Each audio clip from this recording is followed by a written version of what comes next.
Good morning, Little Masters, and welcome back to today's Tolkien Times. I'm the Man of the West, also from the Prancing Pony podcast. Let's get started with Week 34's Word Nerd Wednesday.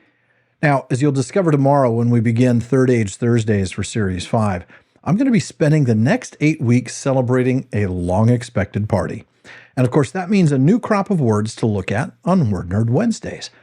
Today, we'll be starting with names that sound familiar, but that you might not know quite as well as you think.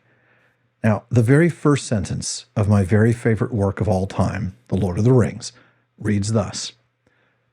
When Mr. Bilbo Baggins of Baggin announced that he would shortly be celebrating his 11st birthday with a party of special magnificence, there was much talk and excitement in Hobbiton. Bilbo Baggins of Bag End. I think we should probably start right there for our Word Nerd Wednesdays this series. And we'll start with Baggins. After all, the Baggins family has been around a lot longer than Bag End, let alone Bilbo or Frodo. And for the Baggins family name, I want to start with an unexpected source, Tom Shippey, in J.R.R. Tolkien, author of the century. In his chapter, The Hobbit, Reinventing Middle-earth, he writes, Bilbo's name, Baggins, is incipiently vulgar. One of the trolls, who are very vulgar, as Tolkien said, is called Huggins. Indeed, Bill Huggins, not so far from Bilbo Baggins. Huggins, meanwhile, I repeat that Tolkien knew a great deal about names, is a diminutive form of a personal name, Hugh or Hugo, like the common surnames Watkins, Jenkins, Dickens, and so on. Baggins, however, isn't, though it is a common word in two senses. It is common in not being standard, therefore vulgar, low-class, dialectic, and it was in common, in other words general, use across the whole of northern England to mean the food a laborer takes with him when he goes off to work, or anything eaten between meals, but especially, says the OED, afternoon tea in a substantial form. Tolkien certainly knew this, and knew also that the OED had tidied the word up from Baggins, which is what people really say, to bagging, which is hypercorrect, for the word is cited and defined in the new glossary of the dialect of the Huddersfield district, to which Tolkien had written an appreciative prologue in 1928. Tolkien was not a northerner, Shippey says, but he remained all his life grateful and even devoted to the University of Leeds. As an aside, we noted that in an episode on some of the letters. Shippey continues that he was also appreciative of northern dialect. Now, Baggins, of course, came before Bag End. After all, it was Bilbo's father, Bungo, who built Bag End for his wife, Belladonna Took, mostly with her money, in fact.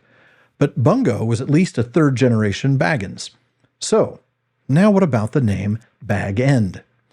Well, first, there's the real-world answer, which we find in the nomenclature of The Lord of the Rings, which is in Hammond and Skull's Reader's Companion.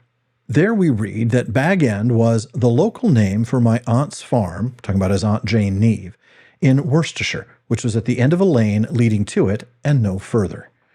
But that part about it being at the end of a lane brings me back to author of the century again, where Shippey has some things to say. He talks a bit about the Englishness of Bilbo, along with his middle-class to upper-middle-class wealth, and his snobbishness, including his good morning as a parting, not a greeting, his invitation to tea, but not today, and when he says to the dwarves, I suppose you will all stay to supper, which Shippey says means, to those who know the code, you have overstayed your welcome, go away. He adds that none of this is unfamiliar at all to the English reader, and of course it is comic to find Gandalf repeatedly ignoring the social code and acting, as only someone foreign to it would, as if Bilbo meant what he said by phrases like, I beg your pardon. There is in fact a word which sums Bilbo up, Shippey says, often used of the English middle class to which he so obviously belongs, bourgeois. This is not an English word, but a French one, and Tolkien does not use it. He regretted, again for professional reasons, the medieval takeover of the English language by Norman French, and always tried to reverse it as far as he could. But he may well have been thinking of just that word as indicated by a couple of running private jokes. Really, Dr. Shippey? What jokes in The Hobbit are those? Oh, wait. Later on, Shippey says, in The Lord of the Rings, it will be disclosed that the road Bilbo's hole is on is called Bag End. Very appropriate for someone called Baggins, perhaps, but an odd name for a road, and yet, in a sense, a very familiar one. As part of the ongoing and French-oriented snobbery of English society in Tolkien's day, and later, municipal councils were, and still are, in the habit of indicating a street with no outlet as a cul-de-sac. This is French, of course, for bag end, though the French actually call such a thing an impasse, while the native English is dead end. Cul-de-sac, Shippey says, is a silly phrase. Preach it, Professor.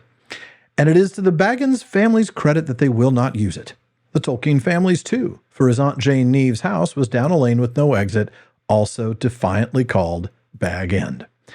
Now that leads me to my favorite part of this inside joke, as explained by Shippey. He says, "It is a very bad mark for the socially aspiring branch of the Baggins family that they have tried to Frenchify themselves and disguise their origins.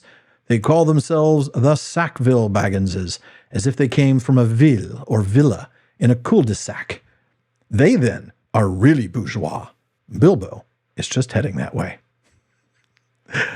Shippey has such a way with words. Absolutely highly recommend J.R.R. Tolkien, author of the century. Now, of course, Bilbo Baggins' actual name is Bilba Labingi, while Frodo's is Maura Labingi, and Bag End is really called Laban Neg. But those Westron names are the topic for another episode sometime way down the road. Folks, that is it for today's Word Nerd Wednesday. Come back next time as we wander the wide, wild, wonderful world of words weekly on Wednesdays. And if there is a word you want to know more about, please let me know by emailing barnleman@theprancingponypodcast.com. Please visit patreon.com/Tolkien Times to learn how you can support the show, get an ad-free feed, a monthly hangout with me, a bonus weekly episode, and more. And join me again tomorrow on today's Tolkien Times for Third Age Thursday. Now, if you're watching this on YouTube, please like and subscribe. Please follow or subscribe on your podcast apps and follow @Tolkien Times on all your social media. Finally, as Faramir says, go with the goodwill of all good men.